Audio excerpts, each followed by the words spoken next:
My husband never laid a finger on me. He put me down more times than not, calling me lazy, fat, a slob, and worthless. I began to believe these things. I felt lazy and like a slob. My husband encouraged me to work, but my health wasn't the best, and I couldn't keep a job. I felt like I should file for disability, but my husband told me, "You're not disabled, you're just lazy." He made great money. Lots of money. He would give me a small allowance to live off of each month. It would barely pay for my prescription medications or put gas in my car. I went months without buying feminine items or even shampoo for my hair. He kept me stuck in my marriage financially. I could not possibly leave without enough money to put gas in my car.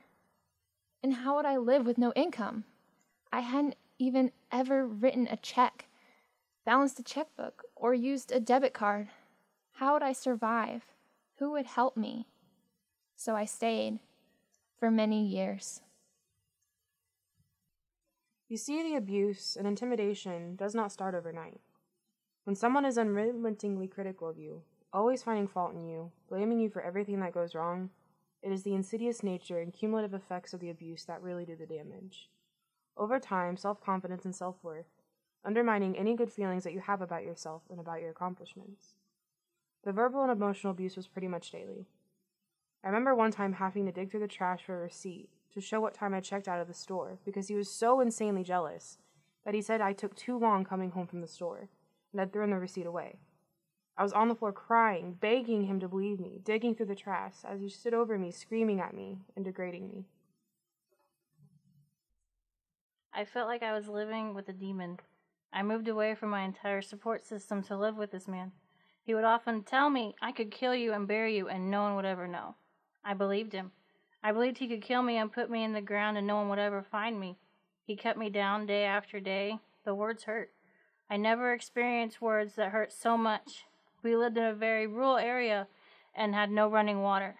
Daily, I would walk 2 miles to carry water to our camper. Months would pass without me even washing my hair.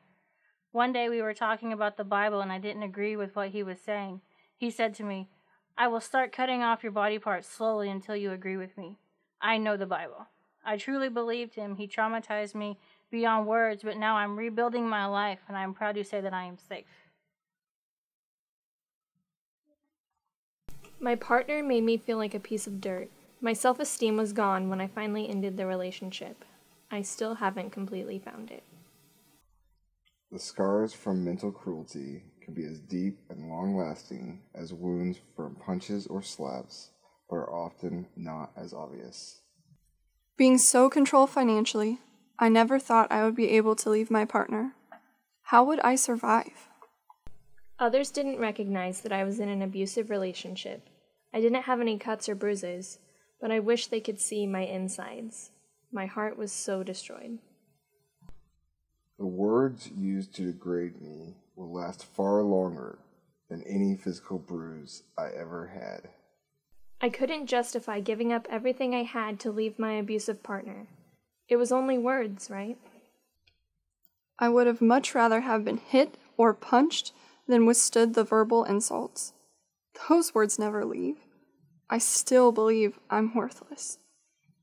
Being called crazy daily, I started to truly believe I was crazy. I suffered from mental, emotional, verbal, physical, and even sexual abuse in my marriage. I felt like it was my duty even if I said no.